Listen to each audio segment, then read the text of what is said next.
How to create sticky mobile footer menu in Wix. Hello guys and welcome to this new tutorial. In today's video, I'm going to show you how simple and easy it is to create a sticky mobile menu in your Wix website within just a few steps.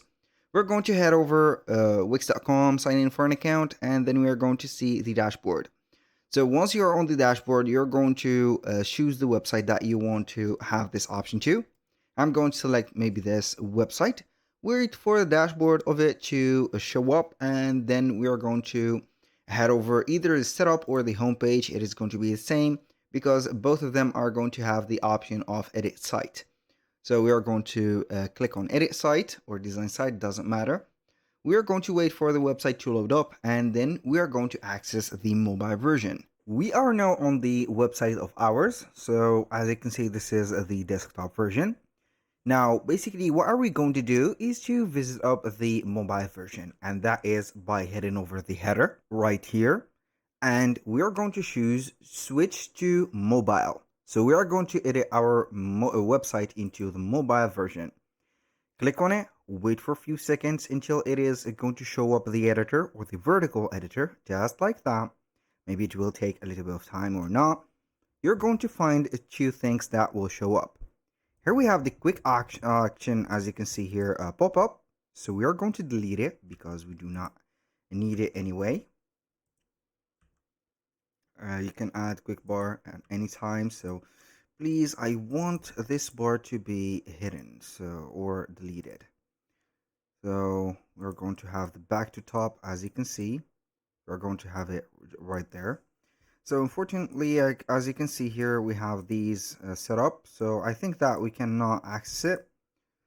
So basically, it is going to be the quick access bar. So we are going to see here the thing. So I have accidentally deleted the Pro Gallery, and this is not something that I wanted to do.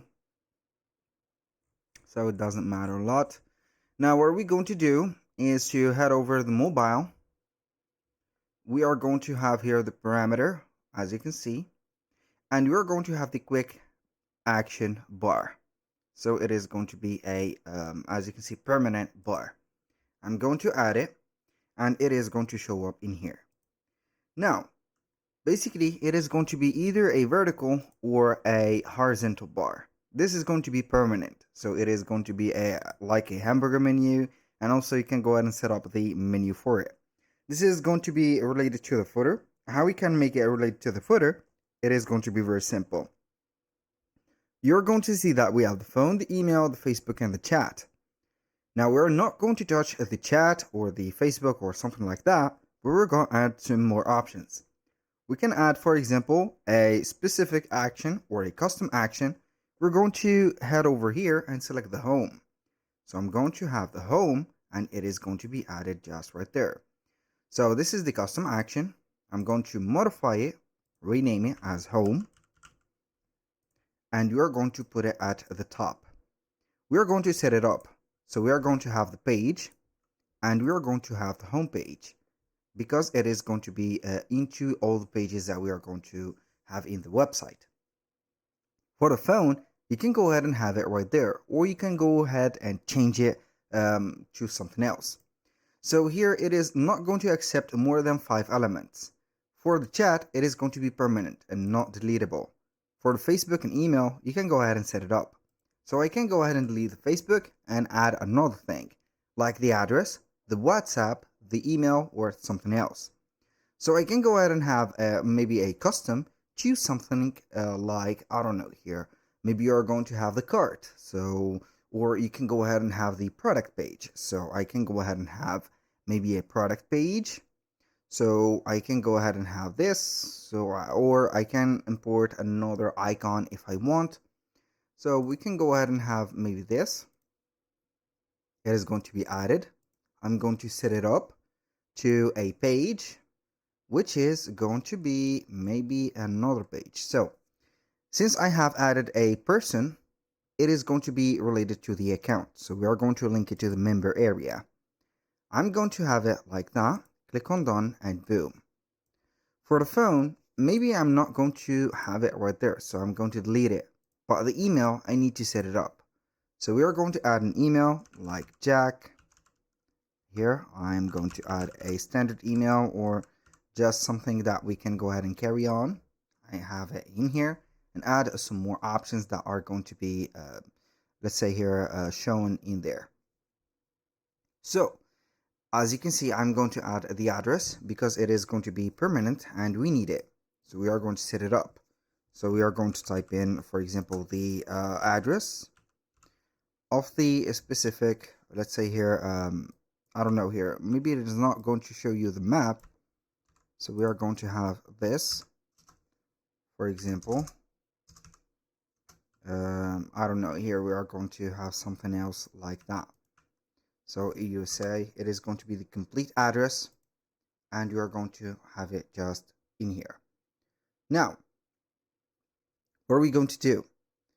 It is going to be very simple to have the things set up. So we are going basically here to have everything set up and we're going to save it. Click on save, save and continue. Then we're going to preview the website. It is going to give you a glance or a live glance on how things are done.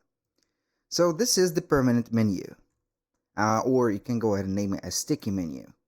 Whenever I click on it, it is going to show up these elements: the home, the my account, the email, position, and the chat. Let's say that we are going to be on the deals page. Is this the deal page? This is the deals page. Or I'm going to change to something else like the food. I'm going to head over here, so it is going to be changed. Here we have another page. I click on here, click on the home page. It will take us normally to the home page, just like that. And as you can see, it is doable. So if I click on my account, it is going to be just like that. This is the, as you can see, the importance of having a sticky bar or a sticky menu. So that was related to the footer, as you can see, and we can go ahead and have some other links like one of these categories or more of the specific menus that we are going to be having in here. So here on the, as you can see, the mobile tools, which is going to be available in here, we're going to have the quick bar actions that we have added, and we're going to have like the back to top button, which is going to be, as you can see here, reliable and also needed, very needed to the other options. But the placement of it, you can go ahead and make it bigger or smaller, but unfortunately we cannot take it to another place because it is going to be crucial to have it right there. So the bigger the bar is going to be, it is going to put or decalibrate the button from here. I'm going to give you some more suggestions about the quick action bar. So basically, if you're going to open it in here and you want to customize it or have, for example, the settings, as you can see, you can put here the specific names of each one of the items. Now for the layout, you're going to have it to the left, right, or to the left side or the right side. It is going to be up to you. Now for the design of it, you can go ahead and have it into multiple, as you can see, layouts. We have it, as you can see here, as a permanent bar that is going to have a little bit of the intervenience with the element of the website. You're going to have it, as you can see here, as a white bar. This is going to be a colorful bar. This is a white bar. This is going to be a dark one, and you can go ahead and have it as the extended menu. Also, you can have the extended menu just like that. And you can customize each one of the designs that you can have. So maybe I'm going to choose this design, which is going to be a permanent bar, and we can go ahead and set up the fill color and the opacity. Either we are going to invert it to the color scheme, as you can see like that, have it as a color, grayscale, or have it as a black and white. So for the borders, you can go ahead and set up some border color and also transparency. And for the width, you can go ahead and set up the width of each one of the elements in here. Also for the shadow, you can apply some shadows and have some distance in them. That was pretty much it for today's video. Thank you guys for watching. I hope that you have enjoyed the content, and I hope to see you soon on the next one.